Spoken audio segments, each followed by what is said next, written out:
శాసనసభకు చెప్పినప్పుడు page number 6లో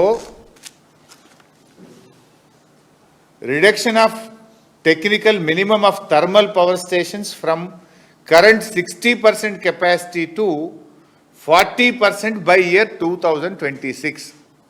ఈనాడు thermal విద్యుత్ ఉత్పత్తి రాష్ట్రంలో 60% ఉంది.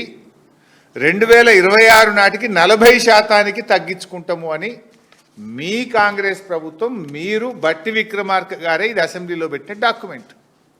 40% తగ్గిస్తాము 2026కు అని మీరు. ఇప్పుడు 2026 అయిపోతుంది, నెల అయితే అయిపోతుంది, దగ్గరికి వస్తుంది కదా. నెక్స్ట్ వన్ ఇయర్ 1 మంత్ అయితే అయిపోతుంది. 40% తగ్గించుకుంటామని మీరే చెప్పింది కదా. ఇక్కడనేమో 40% తగ్గిస్తామంటారు, ఇంకోవైపు ఏమో 2400 మెగావాట్ల థర్మల్ విద్యుత్ ఉత్పత్తి కేంద్రాలు పెడతాము అంటారు. ఏది కరెక్టా? అసెంబ్లీలో చెప్పింది కరెక్టా? ఇవాళ మీరు ప్రెస్ మీట్లో చెప్పేది కరెక్టా? లేలే కావాల్సిందే, లోడ్ పెరుగుతుంది, మేము థర్మల్ పెడతాము అంటారు. అసెంబ్లీలో ఏం చెప్పిండ్రు? ఉన్నదాన్ని తక్కువ చేస్తాము, 60 నుంచి 40% థర్మల్ విద్యుత్ ఉత్పత్తిని తగ్గిస్తాము అని అసెంబ్లీలో వ్రాతపూర్వకంగా ఇది మా ఎమ్మెల్యేలకు ఇచ్చిన డాక్యుమెంట్. ఇది ఈరోజు కూడా అసెంబ్లీ రికార్డులో ఉంది. ఇది ఒకవైపు తగ్గిస్తామంటారు, కమిషన్ల కోసం ఇంకొక వైపు ప్లాంట్లు పెడతామంటారు. సో మరోవైపు ఏం చేసిండ్రు? గ్రీన్ ఎనర్జీ పవర్ పాలసీ అని ఇది కూడా డాక్యుమెంటు కాంగ్రెస్ ప్రభుత్వమే విడుదల చేసింది. బట్టి విక్రమార్క గారు, రేవంత్ రెడ్డి గారు ఇద్దరు సంతకాలు పెట్టి 2030 కల్లా 20,000 మెగావాట్ల గ్రీన్ ఎనర్జీని మేము డెవలప్ చేస్తాము అన్నారు. మరి ఇప్పుడు గ్రీన్ ఇడిచిపెట్టి మళ్ళా థర్మల్ ఎంబడి ఎందుకు అంటారు? మరి దీనికి సమాధానం లేదు. ఇక్కడ అసలు విషయం పాయింట్, నేను స్ట్రైట్గా పాయింట్కి వస్తూ ఉన్నాను. అయితే ఎన్టీపీసీ 2400 తీసుకోమంటే వీళ్ళు 800 మాత్రమే తీసుకున్నారు. ఆ 800కు state ERC, electricity regulatory commission ఏదైతే ధర నిర్ణయిస్తుందో మనకు, ఈఆర్సీ డాక్యుమెంట్, ఇది నా డాక్యుమెంట్ కాదు, ఈఆర్సీ సంతకం ఉంది దీని మీద. 800 తీసుకుంటే దానికి ఎంత ధర నిర్ణయించిందంటే ₹4.12. అంటే ఎన్టీపీసీ దగ్గర 800 మెగావాట్లు తీసుకుంటే ₹4.12 కాడికి 800 మెగావాట్లకు ఈఆర్సీ ఆర్డర్ పాస్ చేసింది. ₹4.12కే వస్తుంది కదా ఇక్కడ ఎన్టీపీసీ. వాడు 2400 ఇస్తా అంటే నువ్వు 800 తీసుకుంటా అన్నావు పాపం, ఇంకా 1600 వద్దన్నావు. ఇప్పుడేమంటున్నావు? పవర్ ప్లాంట్ పెడతా అంటున్నావు. ఇప్పుడు పెట్టే పవర్ ప్లాంట్లలో రామగుండం 800, పాల్వంచ 800, మక్తల్ 800 అని చెప్పినావు. రామగుండం 800కు జెన్కో డిపిఆర్ తయారు చేసింది. జెన్కో డిపిఆర్లో 10,800 కోట్లు ఖర్చు అవుతుందని డిపిఆర్ను ప్రభుత్వానికి సమర్పించింది. నిజమా అబద్ధమా? సూటిగా సమాధానం చెప్పు. 10,800 కోట్లతో జెన్కో డిపిఆర్ ఇచ్చింది, నిజమా కాదా?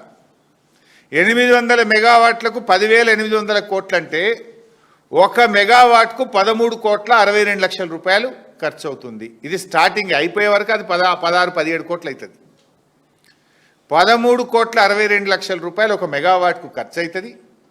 1 యూనిట్ విద్యుత్ ఉత్పత్తి చేయడానికి ₹7.70 అవుతుందని చెప్పి లెక్క తేల్చింది జెన్కో.